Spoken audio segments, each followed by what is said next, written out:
Hey, what's up? Welcome back dito sa ating channel. It's Mobs TV.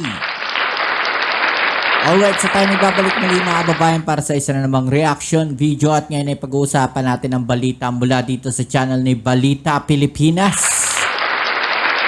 Alright, so eto nga mga kababayan ay isang video na kung saan ay viral to ngayon mga kababayan, no? At sinasabi nga, eto nga daw pulis na to pumalag. No, at talaga namang galit na galit po no dito sa ating Pangulong Bongbong Marcos at sinabi nga po niya no, hindi ko siya boss, presidente ka lang, pulis ako. Parang ganun ang sinasabi niya rito mga kababayan. Alright, so yan ang ating alamin at pag-uusapan. Medyo mahaba lang tong video na to, medyo kakat lang tayo ng konti sa gitna ng ating reaction. Okay, so bago natin umpisahan to, please don't forget to subscribe, like, share, at comment dyan sa comment section. At pakilike naman po ang ating video ngayon. Alright, so wag na natin patagalin. Medyo mahaba kasi itong video na to. Okay? Let's go. Kahit si Bongbong Marcos pang mag-utos sa akin ng mali, hindi ako susunod sa kanya kahit tanggalin niya akong pulis.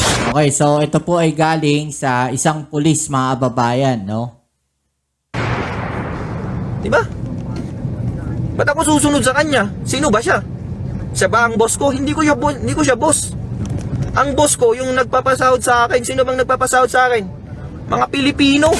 Diba? Okay, so doon medyo pabor tayo doon sa kanya sinabi dahil lahat naman no pulis at mga kasundaluhan, yan nga po ang sinasabi. Ang kanilang tawag dito, ang kanilang loyalty no ay nasa konstitusyon at nasa sambayan ng Pilipino. Okay? So tama naman 'yon mga kababayan, 'di ba? At ito po nga po palang pulis na to ay isang vlogger po, no? At mamaya pag-uusapan natin, no, na ito po ay natanggal na rin po pala sa serbisyo.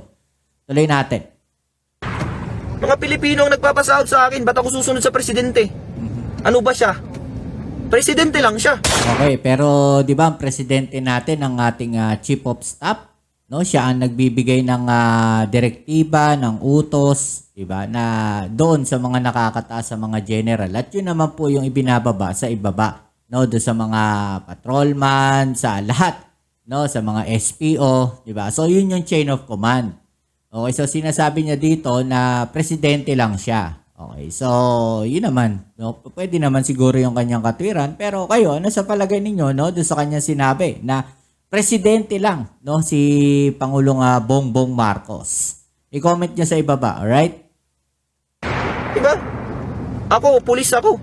Pwede ko siyang arestuhin pagka wala siya sa serbisyo. Pagka wala siya sa pwesto niya. Alam mo yung tinatawag na self-respect or anong tawag dun? Dignity. Alam mo yung dignity ng isang empleyado? Dapat hindi mo inaapakan yun. Hindi porke mas mababa sa'yo, aapak-apakan mo na lang yung dignidad niya. Hindi po pwede yan kahit ikaw pa yung presidente ng Pilipinas, kahit ikaw pa yung pinakamayamang tao sa buong mundo, hindi mo pwedeng apak-apakan yung dignidad ko bilang tao, tandaan mo yan. Ang tanong dito, siya ba ay inapakan ng ating Pangulong Bongbong Marcos? No, yung kanya bang dignidad?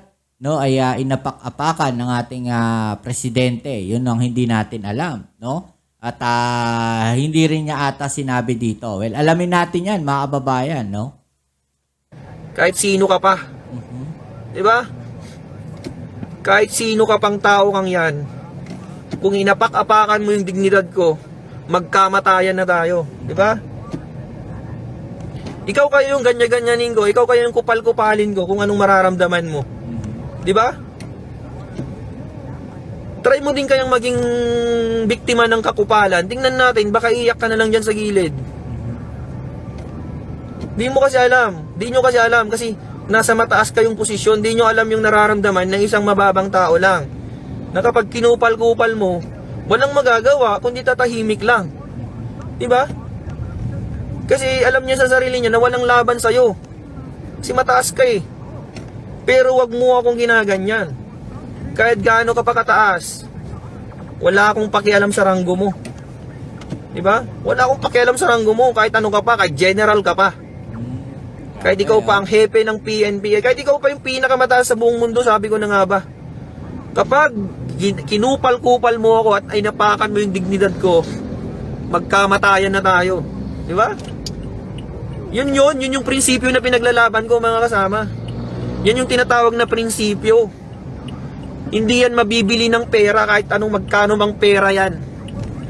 Tandaan nyo lagi na yung prinsipyo lang yung kaya mong ipaglaban sa buong buhay mo. Kahit wala ka ng pera, kahit wala ka ng kung ano-ano man yan, kahit anong meron ka, na winala ng mga tao, prinsipyo lang yung matitira sa'yo. Tandaan nyo yan. Dignidad lang matitira sa'yo. At wag na wag mong ibebenta yan kasi yan lang yung natitira sa'yo. Diba? Nagigets nyo ba ako?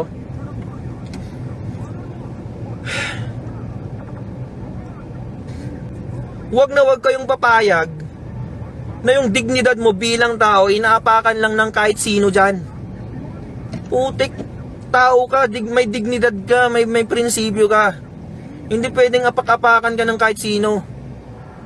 Bilang tao, pagkapanganak mo pa lang sa mundo, meron ka ng karapatang mabuhay. Meron ka ng karapatang irespeto ng kapwa mo tao. At hindi yun mawawala. At hindi pwedeng bilhin ng kahit magkano yun. At hindi pwedeng mapapalitan ng kahit magkano yun, mga kasama. Lagi niyong tatandaan yan. Lagi niyong tatandaan yan. Yun na lang yung nagpapatibay sa'yo bilang tao, yung prinsipyo mo eh. Kung wala ka ng prinsipyo sa mundo, kung wala kang prinsipyo sa buhay, anong tawag sa'yo? Di ba? Kung wala kang prinsipyo sa buhay mo, anong tawag sa'yo? Isa kang robot, di ba? Kung wala kang prinsipyo, isa kang robot, isa kang utusan, isa kang aso. Kasi yung aso, walang prinsipyo yung aso eh. Kung saan may pagkain, dun siya. Di ba? Ganun ang aso. Kung alukin mo ng pagkain yung aso, dun siya pupunta kahit hindi niya amo. Kung saan yung pagkain, dun siya pupunta. Ganun ang taong walang prinsipyo, mga kasama. Kung saan may pagkain, dun siya. Putik na yan. Anong klaseng tao ka kung ganun? E di para ka na ring aso. Di ba? Gets nyo yung point ko? Alam nyo, hindi lang naman PNP ang pwedeng magpakain sa akin eh. Ang dami bang pwedeng paraan yan para kumain ako sa isang araw. Sa buong araw, sa buong buhay ko. Hindi lang PNP. Ano yun? Dahil dito ang may pagkain, kahit dahil dito lang ang may pagkain? Ganun ba yon? Sa PNP lang bang may pera? Putik. Ang daming pwedeng pagkakitaan dyan kung pera lang ang dahilan kung bakit tayo nagpulis. Di ba? Nagpulis tayo hindi dahil lang sa pera. Tandaan niyo yan. Nung nag-a-apply tayo ng pulis, ang dami nating pinagdaanan, ang dami nating pagsubok para lang makapasok. Di ba? Tapos ngayon na may pagsubok sa atin, ibebenta nyo yung prinsipyo nyo. Ibebenta nyo yung prinsipyo nyo para lang sa sahod. Magkano ba sinasahod natin? Sa aming mga patrolman, 29,000 lang, mga kasama. 29,000 lang. Anin mo yung 29,000 kung ang kapalit nun. Anong kapalit nun? Prinsipyo mo. Ipagpapalit mo yung prinsipyo mo sa kakarampot na 29,000. Puta. Diba? Mas marami pa yung sahod ko nung nasa call center ako. Mas malaki pa yung sahod nung nasa call center ako kaysa yung nasa pulis na ako. Pero dahil may prinsipyo akong pinaglalaban, nagpulis pa rin ako. Kasi gusto ko nasa tama lahat, nasa ayos lahat. Gusto ko nasa ayos lahat ng mga bagay sa Pilipinas. Di ba? Kaya tayo nagpulis kasi gusto natin maayos. Pero ngayon, dahil hindi na maayos yung mga bagay-bagay, hindi na po pwede. Alangan naman na magpupulis ka pa kung hindi na maayos. Anong kwenta mong pulis ka dyan kung hindi mo na maayos yung problema sa bansa? Di ba? Alangan naman na magbulag-bulagan ka na lang dyan para lang sa 29,000? Anong kwenta mong pulis, di ba? Anong kwenta mong pulis ka? Ako, wala akong pakialam kung tanggalan nila ako ng trabaho. Wala akong pakialam kung kasuhan nila ako. Wala akong pakialam. Ang pakialam ko lang is dapat nasa tama lahat. Nasa tama lang lahat dapat. Hindi pwedeng Hindi pwedeng kung ano-ano na lang sasabihin sa atin, susunod-sunuran na lang tayo. Di ba? Pulis ako, hindi mo pwede akong utusan. Patrolman lang ako, pero hindi mo ko pwedeng utusan ng mali. Kahit sino ka pa. Kahit ikaw pang presidente, sabihin ko na nga sa'yo, kahit si Bongbong Marcos pang mag-utos sa akin ng mali, hindi ako susunod sa kanya, kahit tanggalin niya akong pulis. Di ba? Ba't ako susunod sa kanya? Sino ba siya? Siya ba ang boss ko? Hindi ko siya boss. Ang boss ko, yung nagpapasahod sa akin. Sino bang nagpapasahod sa akin? Mga Pilipino. Di ba? Mga Pilipino ang nagpapasahod sa akin. Ba't ako susunod sa presidente? Ano ba siya? Presidente lang siya. Di ba? Ako, pulis ako. Pwede ko siyang arestuhin pagka wala siya sa serbisyo. Pagka wala siya sa pwesto niya. Di ba?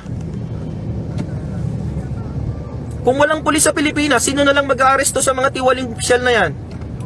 Kaya tayo nagpulis para hindi tayo maging kakampi ng mga tiwaling opisyal. Tayo dapat nasa gitna lang tayo, mga kasama. Nasa gitna lang tayo. Hindi pwedeng dahil presidente natin siya na yung susunundan natin. Hindi pwedeng dahil presidente natin siya na yung susundin natin sa lahat ng bagay. Hindi po pwede yun. Partisa ng tawag doon. Hindi porke presidente ka, susundin kita. Ano ka? Sino ka ba? Para sundin ko. Tama ka ba? Ang tanong, nasa tama ka ba? Para sundin kita. Di ba? Sabi ko nga ulit sa inyo, kahit presidente ka pa ng Pilipinas, kung mali yung utos mo sa akin, hindi kita susundin.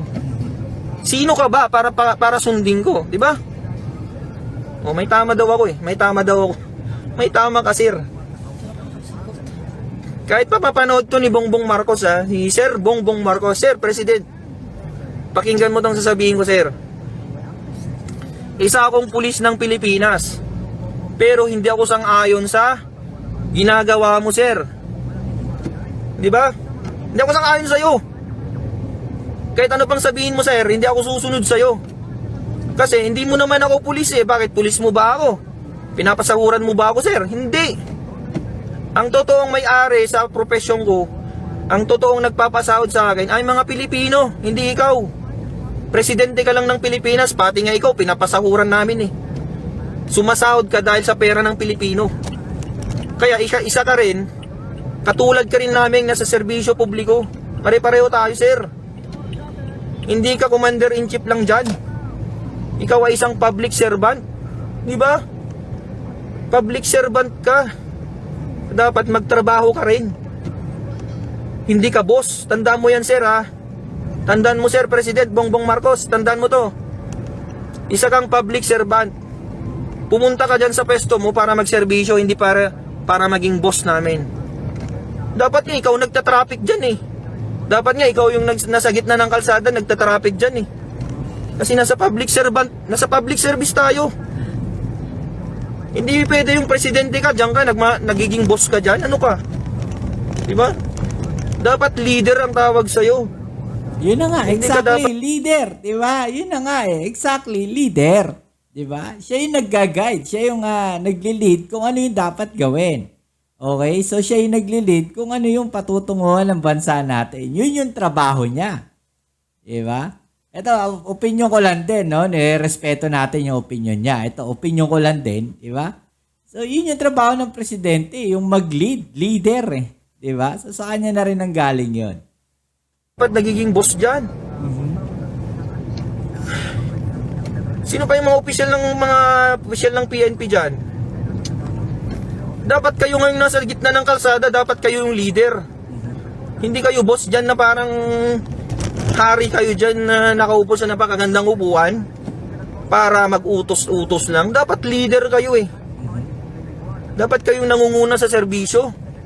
Hindi yung nag-uutos-utos lang kayo dyan.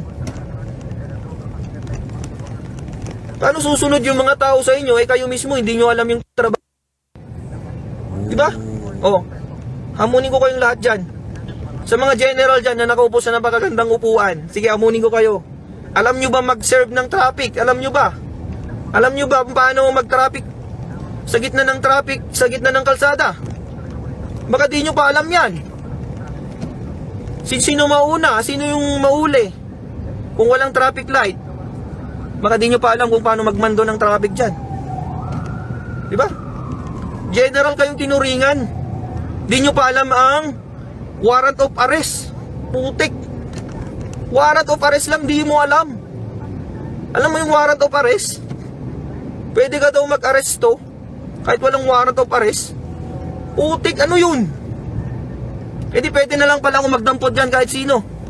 Doon naman, sangayon din ako Diba? doon, no? Di pwede. Parang ano rin yun sa karapatan ng tao, 'di ba? Pangit din naman talaga 'yon, no? Hindi rin ako sang-ayon doon sa sinabi na 'yon. Yung warrant of arrest o pwedeng walang dala. Dahil nga naman, kahit sino pwedeng damputin pagka wala kang warrant of arrest, 'di ba? So dito, sinasabi natin dito mga babayan, kapupulutan natin 'to ng mga bagay-bagay, no, na may tama, may mali, 'di ba? Yun yung sinasabi natin dito. Pwede lang pala akong magdampot-dampot yan kahit sino. Kasi Tama trip naman. ko eh. Oh, mukha kang kriminal ah. Sabi ko, oy, mukha kang kriminal, halika nga dito. Arestuhin kita, trip kita eh. Tanungin nung tao. Tanungin ng tao, sir, anong kasalanan ko? May warrant ka ba, sir? Ay, anong warrant? Di ba? Anong warrant? Puntahan mo, ay, sama ka sa akin. Sa presinto mo malalaman yung warrant mo. Kasi gagawin pa lang yung warrant mo. What a funny, di ba? What a funny idea. Di ba? Pwede ba yun? Bawal yun, nasa constitution yun, mga kasama. Bawal na bawal mag-aresto ng walang warrant of arrest. Maliban na lang sa tatlong exemption. Ano yung mga tatlong exemption na yun? Sabihin ko na sa'yo, sir. Ang mga tatlong bagay lang na pwedeng mag-aresto is in flagrante delicto. Ano pa yung isa? Hot pursuit. Tsaka yung escape from prison. Di ba? Yun lang yung tatlong bagay na yun para wala kang warrant of arrest. Lahat na ng mga bagay maliban sa tatlong yun dapat meron ng warrant of arrest.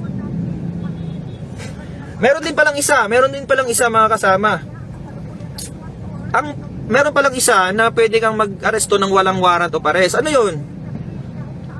Kapag yung sa tingin mo, yung suspect, kapag sinurban mo ng warrant, pwede siyang tumakbo, pwede siyang manlaban. Kasi sasabihin mo sa kanya,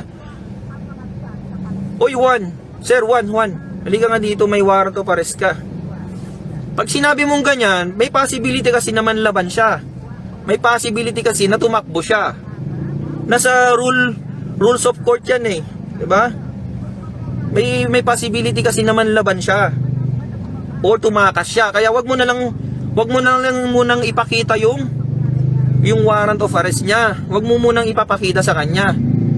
Biglain mo na lang siyang huliin. Kung sa tingin mo tatakas siya, biglain mo siya, parang dadamputin mo siya bigla.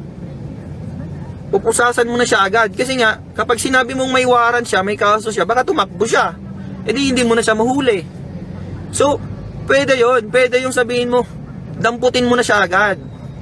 So parang ganun yung ginawa kay Pangulong Duterte, no? Mula sa eroplano, no, hinuli na siya. 'Di ba? Kung maalala natin, hinuli na siya kaagad. Kasi nga, iniisip nila, galing na rin nga sa kanya, posibleng tumakbo o tumakas.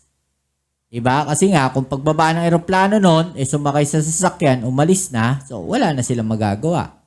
Diba? So, posibleng doon pumapasok yung kanyang sinasabi na pwede mong hulihin na walang warrant of arrest. So, pwede pala. Diba? Basta meron kang ganun dahilan. So, pwede pala yon sa kanya na mismo nanggaling. Diba? Pero, dapat, pagkadampot mo sa kanya, agad-agad, sabihin mo rin sa kanya at ipakita mo sa kanya yung warrant of arrest niya. Yun na nga, di ba? Sinabi rin naman sa dating Pangulong Duterte, di ba? Yung kung ano yung kaso niya. Di ba? At inexplain din naman sa kanya yung kanyang mga karapatan. Di ba? So, okay, pwede rin naman pala yun. So, in some other point, tama rin si General Torre. No? Doon sa kanya sinabi. Okay? So ano sa palagay ninyo mga kababayan, no? I-comment nyo sa ibaba ang inyong mga opinion at atin yung pag-usapan. Alright? So kung gusto nyo mapanood ng buo yung video na to dahil talaga mahaba siya, no?